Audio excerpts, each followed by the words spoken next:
what's up mga kalapatids? Magandang umaga para sa atin lahat. So, for today's video nga mga kalapatids, no, mag-unbox tayo mga kalapatids ng ibon. So, yung ibon mga kalapatids na i-unbox natin, galing nga kay Idol Madla mga kalapatids, no. Give birth niya sa atin. So, dumating kahapon mga kalapatids ng gabi.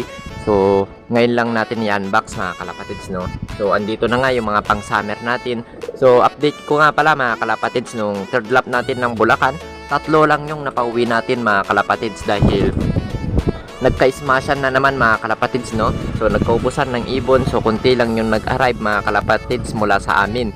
So bukod doon may kasabay kaming club mga kalapatids na nag-release doon bale sa 4th lap namin mga kalapatids sa Laguna.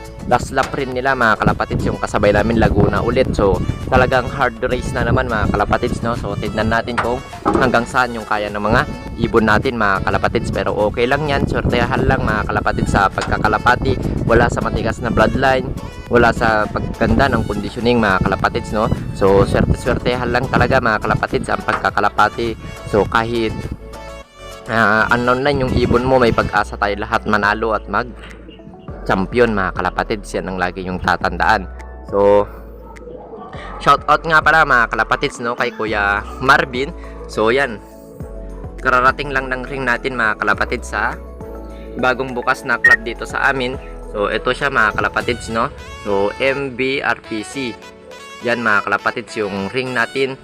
So sana may swertihin tayo dito mga kalapatids, no. Nag-avail tayo ng 1 set mga kalapatids. So nakagarantin na to ng 150k. So tingnan natin mga kalapatids kung swertihin tayo dito sa bagong bukas na club.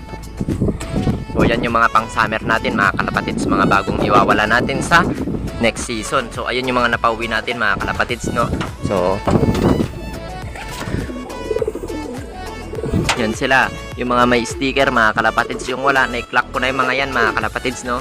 So tignan na lang natin mga kalapatids kung ano yung sunod na mangyayari sa 4th lap natin mga kalapatids. So good luck ulit sa Spral. So okay na mga kalapatids, no. Bumaba na tayo para i-unbox nga natin yung ibon ni Idol Madla mga kalapatids, no. At meron rin mga kalapatids na Taiwan na bagong hawak ulit natin mga kalapatids na kinuha nating kagabi.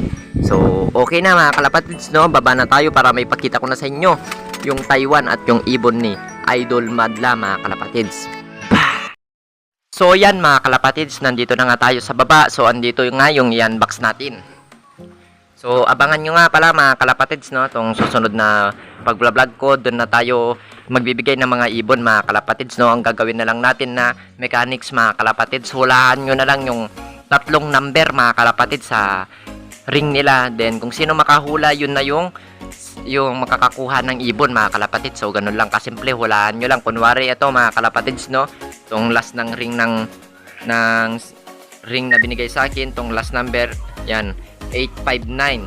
So kunwari nahulaan nyo yan, sa inyo mapupunta yung ibon mga kalapatids. So ang gagawin nyo lang, comment nyo lang yung full name nyo at address nyo, din hula na kayo ng number mga kalapatids, no.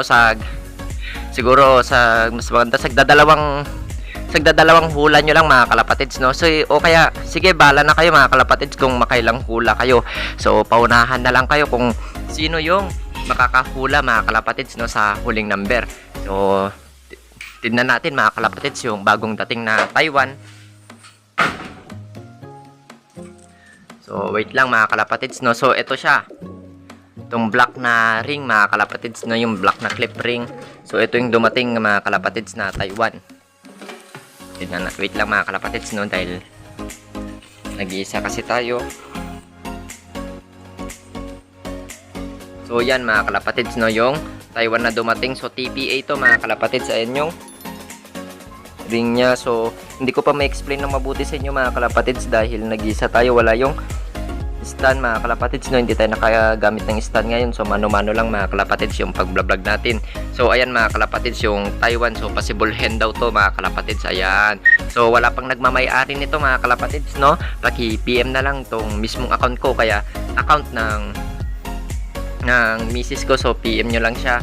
So yan yung mga account namin mga kalapatids, no. Kung sa mga gustong mag-avail ng mga Taiwan bird dyan mga kalapatids. So balik na tayo sa topic natin mga kalapatids, dahil naipakita ko na yung bagong Taiwan natin. So, meron pa pala tayo mamayang darating mga kalapatids na mga off color na Taiwan. So, bukas ko na rin sa inyo papakita mga kalapatids, no? Baka ipakita pa ng iba tong ibon ni Idol Madla mga kalapatids. So, tara sa labas mga kalapatids para ipakita ko na sa inyo tong ibon.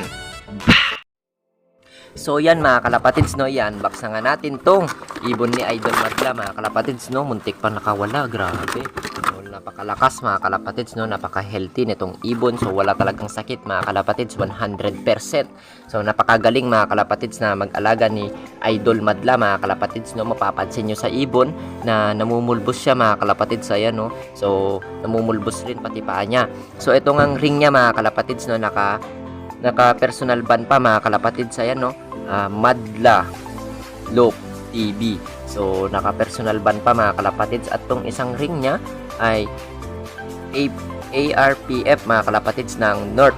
So naka club ring mga kalapatids tong isang ring niya. So stock bird sana to ni Idol Madla mga kalapatids, pero binigay niya sa atin. So napakabait mga kalapatids, no, at napakaswerte natin dahil may ibon na rin tayo na galing sa kanya mga kalapatids, no. So paparamihin natin tong lahi niya. Sa mga gusto ng ibon ni Idol Madla mga kalapatids, no, isisipaan ko kayo dyan ng mga lahi nito pag naparami natin mga kalapatids. So try natin siyang i-cross sa Black Hawk na Taiwan mga kalapatids para maglabas sila ng mga purong black. So papawalain natin tong puti mga kalapatids, no. Itratry natin kung kaya natin ipawala mga kalapatids dahil ang parent nito mga kalapatids ay ayan. So direct high milim mga kalapatids, no, pati yung mga bloodline niya mga kalapatids, 3 ang bloodline nito, bali 4 mga kalapatids kasama yung tatay niya. So ito yung tatay niya nga mga kalapatids, no. So yan siya, so solong black rin mga kalapatids yung tatay niya. So ayan na rin yung nagmulan niya mga kalapatids, no, direct high milim yung parent nito. So nanay at tatay both parent mga kalapatids, dinirect niya sa high milim. So napakaswerte natin mga kalapatids dahil may high milim na rin tayong bird dito sa loop natin mga kalapatids, panibagong linyada. So tignan natin mga kalapatids kung papalagba sa atin at seswertihin tayo sa linyada na to mga kalapatids, no.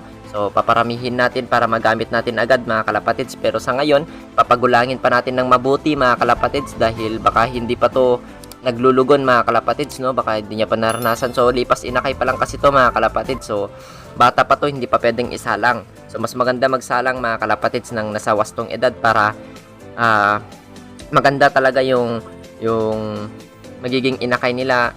So para maganda talaga mga kalapatids, no. So ayan mga kalapatids, oh, walang makuto mga kalapatids, no. Napakagaling talaga mag-alaga ni Idol Madla mga kalapatids, no. So ayan, no, yung ibon mga kalapatids, napakaganda. So yan yung mga bloodline, yan yung bloodline niya ulit itong ibon mga kalapatids, ha. So siya yan. So 4 nga mga kalapatids yung bloodline niya to. So napakaganda mga kalapatids, no. So 4 na dugo ang pumasok sa ibon na ito. So sana sortihin mga kalapatids, no. So sana magbigay ng magandang ililipad mga kalapatids, no. So pag hindi maganda yung ililipad niya mga kalapatids, ang gagawin lang natin, papalitan natin ulit yung magiging pairing niya. So hanggang mahanap natin mga kalapatids, no, dahil alam naman natin mga kalapatids na quality tong ibon, nasa sa atin na lang fancier kung paano natin tetemplahin yung mga breeder natin. So hindi kasi porket first overall at first overall yung parehas mong pinagbangga mga kalapatids ay maglalabas na rin ng champion. So hindi mga kalapatids, no, meron talaga yung i-rotate pa rin natin yung pairing nila pag pangit talaga yung banggaan mga kalapatids. So ganyan ang mga sistema sa mga breeding. So titignan natin mga kalapatids kung anong magandang ipayasawa dito. So try muna natin sa Taiwan mga kalapatids na black. So i-cross natin siya sa Taiwan. So baka kasi cross pa ng iba mga kalapatids, no. So ayan siya. So napakaganda mga kalapatids, no. Kumain na rin to. So kagabi nga ito dumating mga kalapatids. So ngayon lang natin ipapakita sa inyo dahil madilim na kasi kagabi mga kalapatids, no. So sinakay natin ito sa truck ng club namin mga kalapatids, no. Maraming salamat sa driver dahil na dumating na ligtas tong ibon namin mga kalapatids, no. Yan, no. So napakaganda talaga mga kalapatids, no. Hindi ako makapaniwala na meron akong ibon na galing kay Idol Madla mga kalapatids, no. Sa maraming salamat ulit sa iyo Idol Madla. So dito ko na tatapusin tong video mga kalapatids, no. Maraming salamat sa inyo. Bye.